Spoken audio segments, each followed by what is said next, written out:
So, with all the conversations I've had today, I felt a video coming on, so here it is. I remember going out one night while I was in high school with a couple of friends.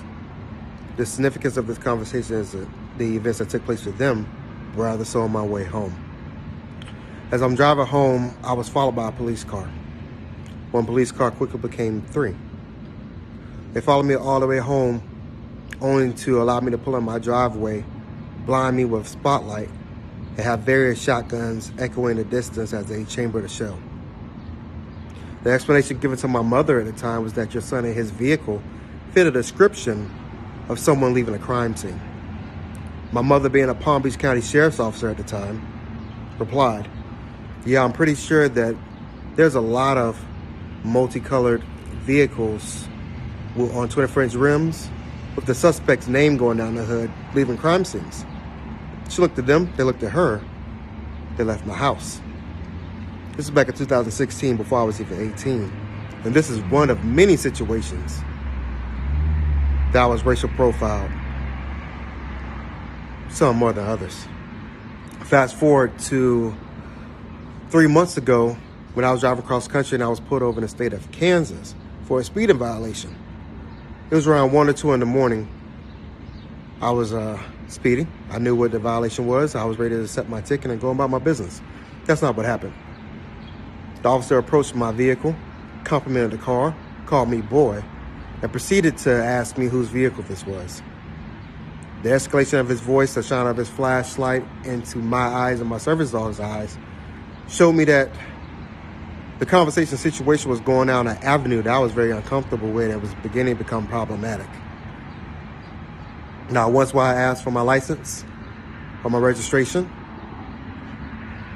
nor was I able to disclose that I had a concealed weapon under my shirt, which I had a license for. If the conversation went down that avenue just a little bit more, I probably would have been another armed black man being shot because the officer was in fear of his life. Just another statistic.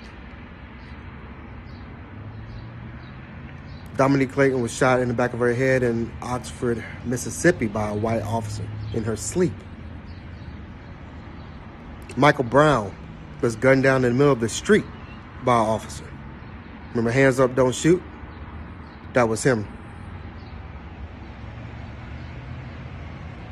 Now we have George Floyd, already in handcuffs. Only one to be left to breathe. The fact of the matter is that we're tired. There's so many things we're tired for, I can't even narrow it down. We're tired of being told back, if you don't like it, to go back to your country. When in all actuality, you don't fucking belong here yourself. Colonizers came here, killed the indigenous, enslaved the rest, and forced their way into owning this country. We're tired of being told we're unprofessional because we like to wear our hair in a manner that we like to express our black culture through. We're at a point where we have lost all fear of confrontation. We've lost all fear of retaliation. Outside of the coronavirus, it seems like many white folks don't have a lot to say. And it's hard for them to understand and imagine that their neighbors, their co-workers, their friends of color are living a completely different lives in this country for the mere fact that they're black. All we want is for people to understand that being African American in this country is a pride and the pain. All we want you to do is see the injustice, the inequality, the discrimination that we go through, and speak on it.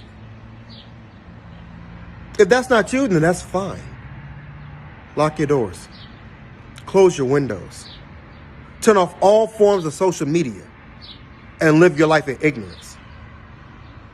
Because you're not the one that has to tell your child from birth that this country isn't made from.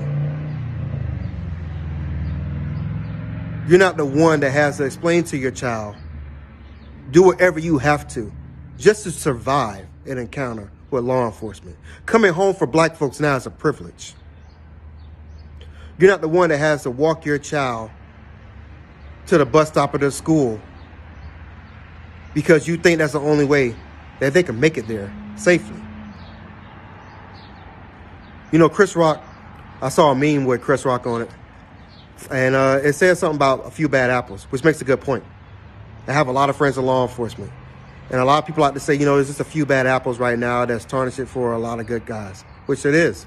But there's some professions right now that you can't allow for a few bad apples. Just imagine if American Airlines came out and said, hey, most of our pilots love to land, but we have a few bad apples that like to crash into the side of a mountain. If that shit is acceptable, is not acceptable there, why the fuck is it acceptable here?